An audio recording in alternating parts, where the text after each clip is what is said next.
Hello guys, ये है vector calculus की क्लास और पिछली क्लास में हमने कर लिया था डायरेक्शनल डेरिवेटिव की थ्योरम 1 तक।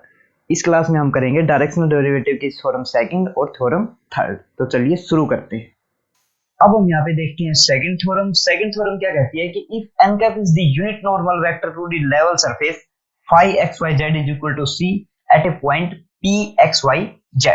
सबसे पहले हम इसको ड्रॉ करते हुए चलेंगे। ये कह रहा है कि जो n कैप है वो नॉर्मल है लेवल सरफेस के। तो मान लो ये हमारा लेवल सरफेस है, लेवल सरफेस के पॉइंट P, ये हमारा पॉइंट हो गया P के ऊपर नॉर्मल है हमारा n कैप। तो ये नॉर्मल हो गया हमारा n कैप और ये हमारा टेंजेंट हो गया P के ऊपर और ये दोनों के बीच में एंगल हो गया 90 डिग्री। अब आगे क्या कहता है कि then gradient phi will be equal to directional derivative of phi at point P in the direction of n cap. मतलब ये कह रहा है कि जो ग्रेडियंट फाई है इस पॉइंट के ऊपर अगर हम ग्रेडियंट फाई देखें तो वो होगा ये डेल फाई। तो अगर हम इस P पॉइंट के ऊपर अगर हम हमारा ग्रेडियंट फाई देखें तो हमारा gradient phi n cap vector की ही डायरेक्शन में होगा। ये कह रहा है कि जो ग्रेडियंट फाई है वो इक्वल होगा डायरेक्शनल डेरिवेटिव के किस डायरेक्शन के अंदर, n कैप की डायरेक्शन के अंदर। तो सिंपली अगर हम देखें P के ऊपर हम डायरेक्शनल डेरिवेटिव निकालें n कैप की डायरेक्शन में तो वो आएगा ये, यानी कि change in phi with respect to distance in direction of n cap, जो हमारा डिनोट कर रहा है डेल फाई। अब हम इसको मैथमेटिकली प्रूव करते हैं। तो मैथमेटिकली हम क्या करते हैं कि हमने P एक पॉइंट लिया है P XYZ लेवल सरफेस के ऊपर और हमने एक n कैप वेक्टर लिया है normal to the tangent of level surface. अब हमारा लेवल सरफेस है phi XYZ is equal to C। तो अगर हम यहाँ पे डेल फाई को देखें, जैसे कि हमने पीछे देखा था कि डेल फाई जो है वो पैरेलल होगा n वेक्टर के, मतलब डेल फाई जो है वो n वेक्टर की डायरेक्शन में होगा। तो डेल फाई को हम लिख सकते हैं लैम्डा n कैप की फॉर्म में। ये हमने पढ़ा था कि अगर a वेक्टर और b वेक्टर दोनों पैरेलल हैं तो हम लिख सकते हैं a vector is equal to lambda b vector. तो डेल फाई आ गया लैम्डा n कैप। अब जो हमारा डायरेक्शनल डेरिवेटिव है n कैप की डायरेक्शन में वो उसको हम डिनोट करेंगे del phi by dn in the direction of n cap. तो पिछली थ्योरम के अंदर हमने पढ़ा था कि जो हमारा डायरेक्शनल डेरिवेटिव होता है किसी भी एक डायरेक्शन में वो इक्वल होता है ग्रेडियंट फाई के कंपोनेंट के उस डायरेक्शन के अंदर। मतलब उस डायरेक्शन के अंदर अगर हम ग्रेडियंट फाई का कंपोनेंट निकाले तो वो इक्वल होगा डायरेक्शनल डेरिवेटिव के उस डायरेक्शन के अंदर।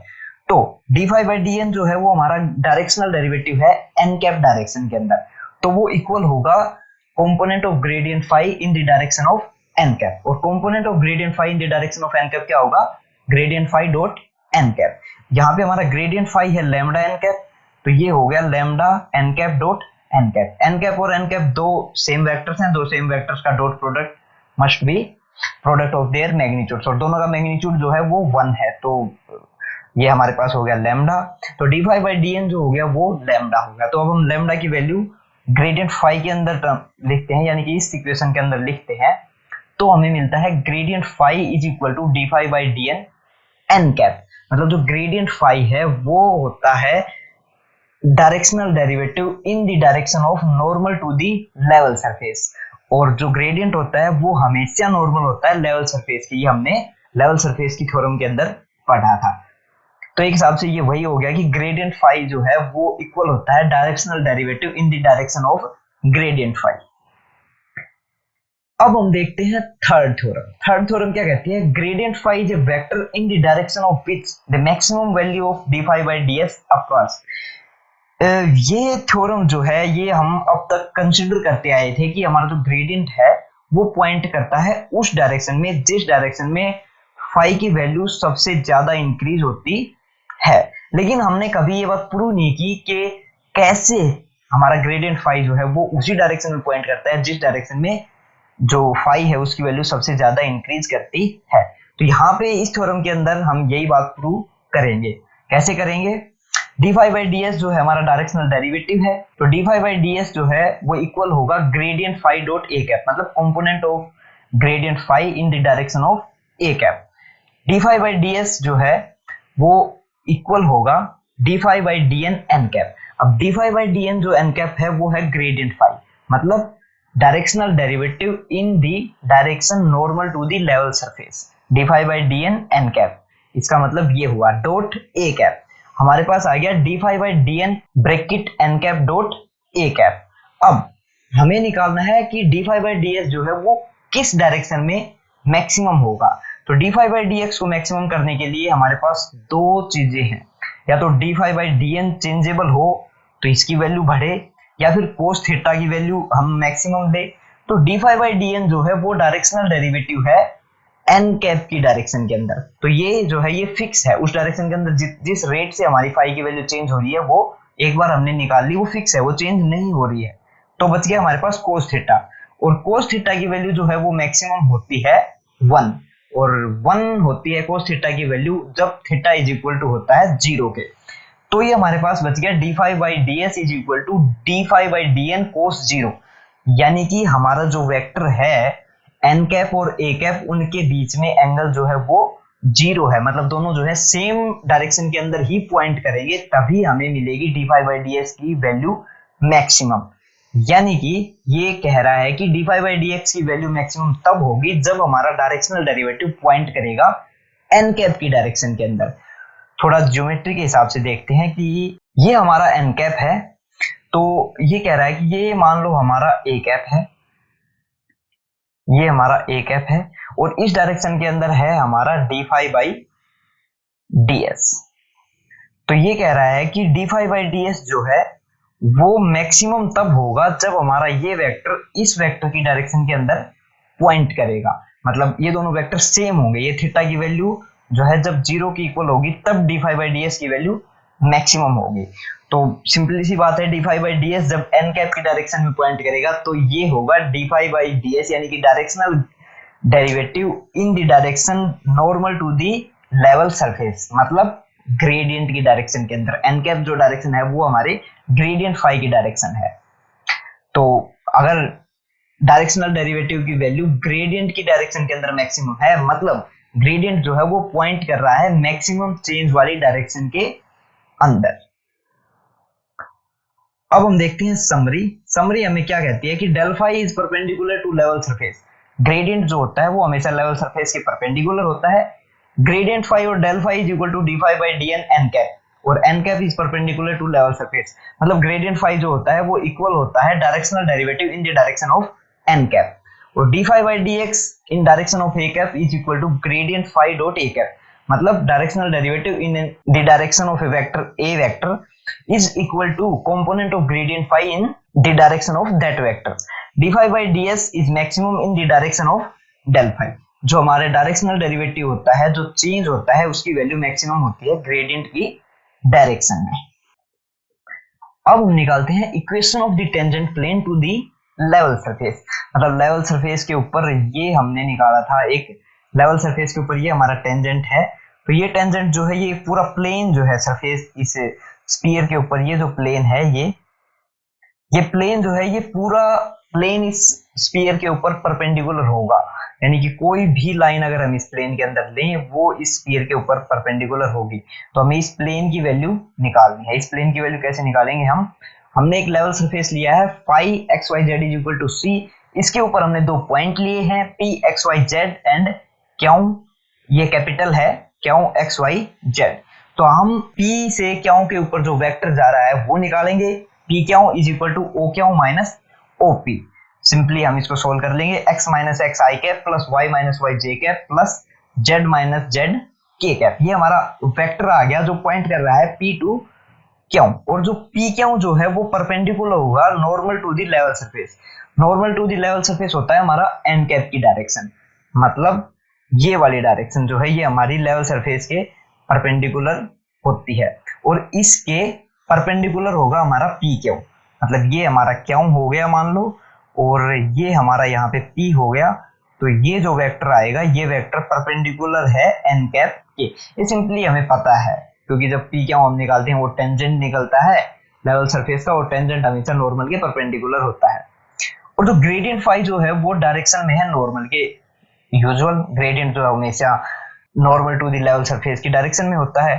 तो अब अगर हम निकालें p Q dot gradient phi, मतलब दो परपेंडिकुलर वेक्टर्स हैं उनका हम डॉट प्रोडक्ट निकालें तो वो 0 के इक्वल आएगा, और इस इक्वेशन से हम हमारे प्लेन की इक्वेशन ड्रॉ करेंगे।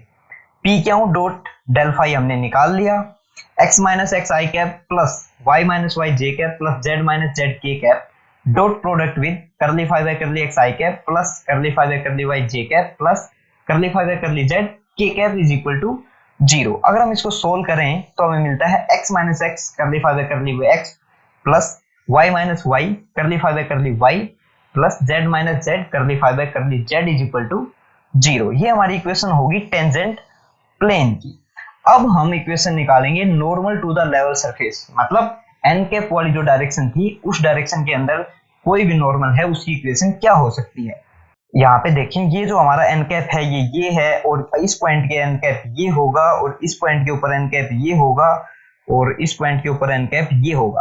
तो ये जो अलग अलग एन कैप हैं इनकी हम इक्वेशन निकालेंगे कि वो इक्वेशन क्या हो सकती है।